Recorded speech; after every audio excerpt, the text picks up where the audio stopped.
First of all, let me say that I trust the government and media 100%. I know what they want is in my best interests, and I hand all agency and authority over to them. Donate to support me and join the channel. The links have Discord, Telegram, or support the channel on Coffee, Subscribestar. There are other videos that will be posted on those alternative channels, so you can sub to Coffee, Subscribestar, the various other links to get passwords into those other channels. These are some of the people who want to control the narrative, who want to... this chick thinks Tim Pool and Blair White, they're YouTubers, who... she calls them far-right YouTubers. Blair White is an open member of the BLT community, pretty middle of the road, middle of the political spectrum, especially when you consider they're BLT. Tim Pool, same thing. They both have decent channels, but if you're calling them far-right, you make yourself look like an idiot, because where do you go from there? So if Tim Pool is far-right, then what is someone like me? I wouldn't even be on the planet, because I would be so much further than them on some issues, maybe to the left on some issues. But you undercut your argument instantly right from the start when you call Tim Pool and Blair White far-right YouTubers. This is, I'll get into it, it's stochastic defamation. You want to associate, there's like, words like hate and far-right and extreme. Are those adjectives or adverbs? I don't know, but it's stochastic because you're trying to connect those two words in a search engine with the name plus the defamatory statement. So the content of their articles they write on Vice and the other articles on Bleeding Cool, the content doesn't matter so much because, issue, rule, analysis, conclusion. They start with a conclusion, they argue the conclusion, they conclude the conclusion, and there's no dissenting opinion allowed. There's no rebuttal, no counter argument. There's no opposing voices, and there's no facts to back any of it up. It's just Blair White, far-right YouTuber. So how is she a far-right YouTuber? It's the T of the BLT, who it's going to sound weird. When I first heard of that person years ago, I thought it was a con. I thought it was a chick pretending to be a dude, pretending to be a chick to get that sweet YouTube revenue. Because I just kind of looked at it from 30,000 feet. I wasn't into that content too much. I thought, oh, this chick is playing some 3D chess. And then I found out, oh, it's a biological male who's like right in the middle of the political spectrum. But for some reason, right in the middle of, when you're so far left, you're in like Moses, Mordecai, Levy, Stalin, Marx, Engels territory, then everyone is to the far right. Tim Pool. Sitting on that fence made of adult pleasure devices. He's far right, Tim Pool. So where am I? Where are you? Where's like, so Comicsgate on average would be further to the right of Tim Pool. Oh, well, they're extra special far right.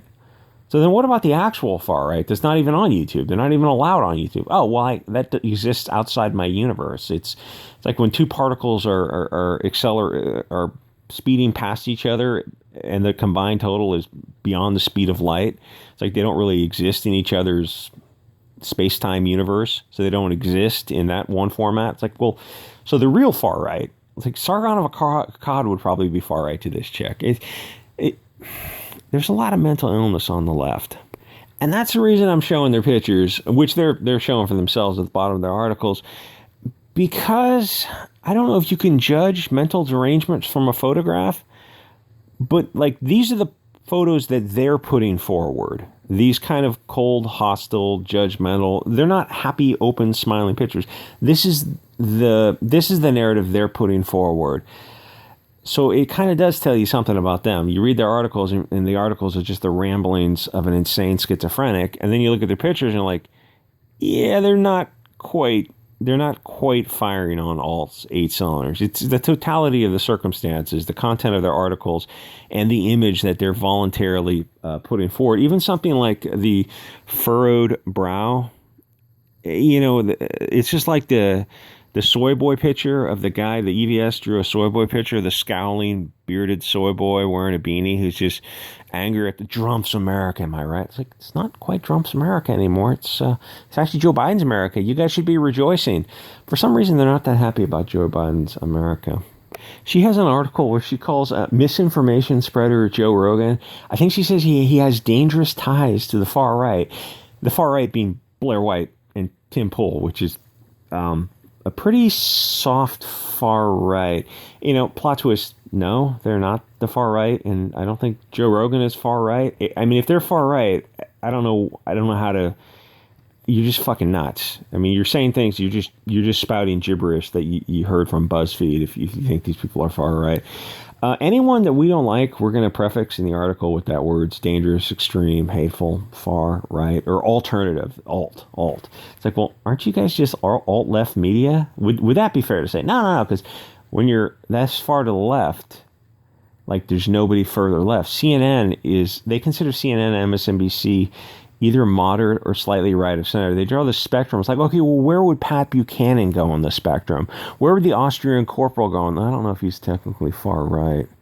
I mean, there's kind of a third axis if you want to consider that. But Pat Buchanan is like most people would or Tucker Carlson. Where would you put? Oh, well, they're just off the charts. Well, then your chart is meaningless. Math, bitches. Do you speak it? It's this stochastic trick for net search engines to defame the person they disagree with. These are standard yellow globalist journalism. The media hasn't been the media in like 40 years. I mean, you could. Oh, I don't know if I want to mention the guy who runs the ADL. I mean, you could do the same trick with anyone that you disagreed with. You could talk about their history, and you could, tie in those words next to his name, and then when it comes up in a search engine, it's like, oh gosh, this guy runs ADL, or the funny thing is the guy who ran the SPLC, Cohen. He had to step down because he was a degenerate pervert. That's the Southern Poverty Law Center. The other one's the ADL, and the other one's ACLU. The three people who run those are in the top of the hierarchy are all a bunch of degenerate perverts. It's like these are the people who, with a phone call, can get you kicked off Twitter, YouTube, Facebook. It just with a single phone. I got Nick Fuentes has had dangerous ties to the far right. Calls up. He makes a tweet. He doesn't have to make a phone call. He just makes a tweet. It's like next thing you know, Fuentes is kicked off everything. Alex Jones. We got to get rid of Alex Jones. And like you're getting rid of Alex Jones. Alex Jones is ConOp Incorporated. He's in the middle of the freaking spectrum. Fuentes is a millimeter to the right of Alex Jones. This is going to lose me some Griper fans. He's great. He's great for what he is. They're both great for what they are because they open up discourse and they move people along to reaching a new understanding, which hopefully is further to the right. But Fuentes is also ConOps Incorporated. What I mean by that is they allow everyone. Doesn't matter if it's CNN or MSNBC. How many times can I say Fuentes? Like, you're definitely demonetized. Talk about Jones and Fuentes. They allow a narrow spectrum of debate, but not 1 millimeter further outside that spectrum is allowed. So they control the tight. Shapiro and Rubin, they do it. All these people are very famous for doing this. Allow this narrow spectrum, and they control it, and they allow you to be outraged about anything you want within these two parameters of the left and the right of this spectrum, and not one millimeter outside that spectrum is allowed. Otherwise, there's nothing the right wing likes to do more than turn to somebody who's a millimeter to the fudging right. What's smaller than an angstrom? A nanometer? An angstrom. What's the other thing? It's like, never mind. And sell them out. Immediately virtue signal to the left who doesn't give a shit about you anyway. Comicsgate does this a little bit too, and like it doesn't, I'm not saying these people do this.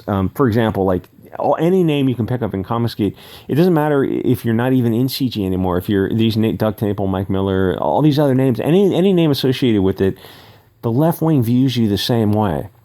It doesn't matter if two people are getting in a fight with each other and one is slightly to the left of the other and calling the other one further right. It's like the mainstream media, the left, they're all viewing you the same way. It doesn't.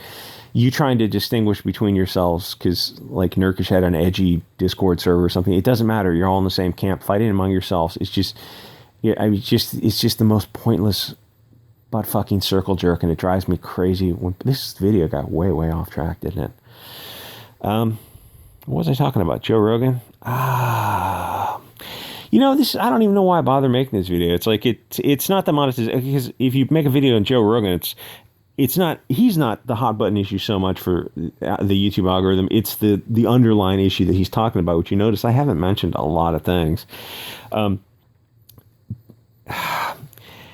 if you mention that, it's which you can see on screen, and it's the optical. YouTube has optical character recognition too, so it's reading your titles, and it like has a hot list. It's the hoops people have to jump through. This is why people on YouTube are covering like Amber Heard and Johnny Depp.